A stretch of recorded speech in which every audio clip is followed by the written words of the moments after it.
And we are here today. Wine Fridays is at Sprucewood Shores Estate Winery here in Amherstburg, Ontario. It's our second visit. We had the most fantastic visit when we were here last year at this time. Awesome. The reds are amazing.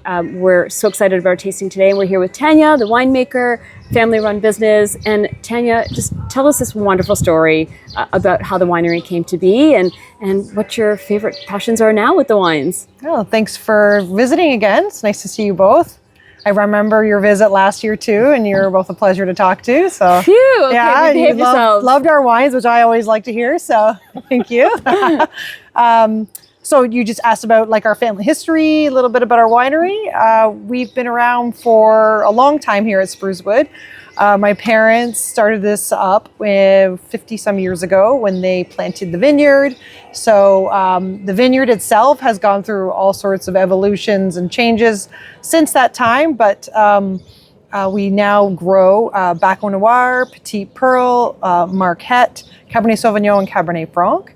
But we produce a lot of different other wines too. We have lots of other varietals, and we spoke a little bit about how wineries sometimes choose to purchase grapes from the best growers that they know of, as well as making their own. So our ultra premium brands usually come out of our vineyard, and the rest of our lovely wines can be grown all across Ontario, often in the Lake Erie North Shore region. And sometimes you'll see Ontario on the label as our VQA designation. Occasionally we'll blend in a little bit of Niagara grapes as well. So our Pinot Grigio is our biggest brand. You'll see that across all stores across the LCBO. Mm-hmm. We also have a Riesling and a drier style, as well as a sweet select Riesling. And we've launched our Baco Noir recently in vintages, which we're really proud of. This is grown on our property here at Sprucewood. So it is a Lake Erie North Shore estate grown wine. And it's won medals 2 years in a row, gold medal at the All Canadians this year and gold medal last year as well. So for it being a debut premium wine, we're pretty excited about this one. It may be a young wine for us, but we've been making wines for 20 years now at Sprucewood. So our vineyard was just a vineyard for a long time, and we would grow and sell it to other wineries. And then 20 years ago, I started making wine for the business, and we expanded into being a winery instead of just a vineyard. So it was our parents' dream to begin this, and my dad built the winery himself, actually, alongside with a local construction company. He designed and built it. And then we expanded a few years later with our beautiful wedding halls. We have host many weddings at Sprucewood Shores. We're widely known for that. And we've been making wine since 2004. So we have 25,000 cases in production now, and we do sell all across the province.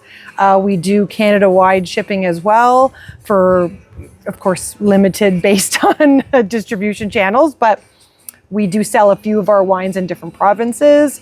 And I work alongside my two brothers, Jake and Steve Mitchell, and we own it as a family together. So it's an amazing story, and honestly, your parents be very proud of what you guys have continued. Thank the you. legacy they left, you're continuing it for the next generation. Appreciate and that. From our perspective as well, being one of Canada's female winemakers, Canada boasts a very high percentage of female winemakers when we consider the global scale and global landscape. And it's just phenomenal to be able to chat with you. And maybe just tell us a little bit about what's it like to be a woman in winemaking.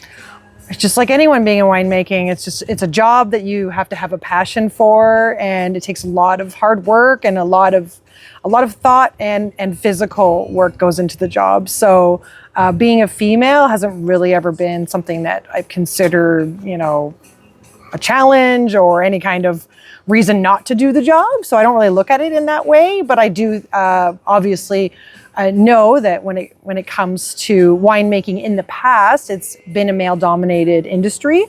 But since I started, it's just flourished with women. So it's never really felt like I didn't belong in this industry, that's for sure. At the time, I was the youngest winemaker in Ontario. So I remember 20 years ago saying, boy, am I ready for this. But being a woman, if anything, it's been a positive. They say women have good noses, so I guess excellent. I've got the nose for it. Oh, that's great to hear. That's great to hear.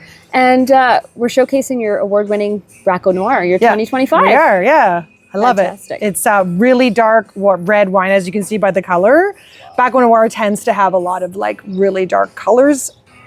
Absolutely love Baco. You This can region see does it how so well. beautifully like fresh it is right now too. It is a 2025 vintage, so it's pretty young. But Baco Noirs are beautiful when they're young. They don't need the aging that oftentimes people say, oh, you should age your red wines and all.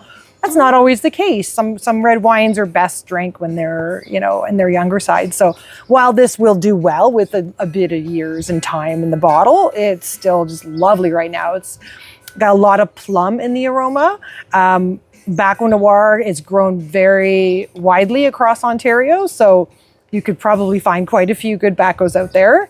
But in the LCBO, there's not a lot, there's only a couple. And we've been doing lots of taste comparisons with our Baco and seeing that we grow it down in the warmest region and the longest heat units. We really think it's bringing it to that next level. The acidity is just in the right spot. It's got this really nice, rich plum aroma that you can't always find in Baco, with very little oak too. So I know I find a lot of Bacos have a lot of oak on them, but this one is really showcasing what the fruit can do.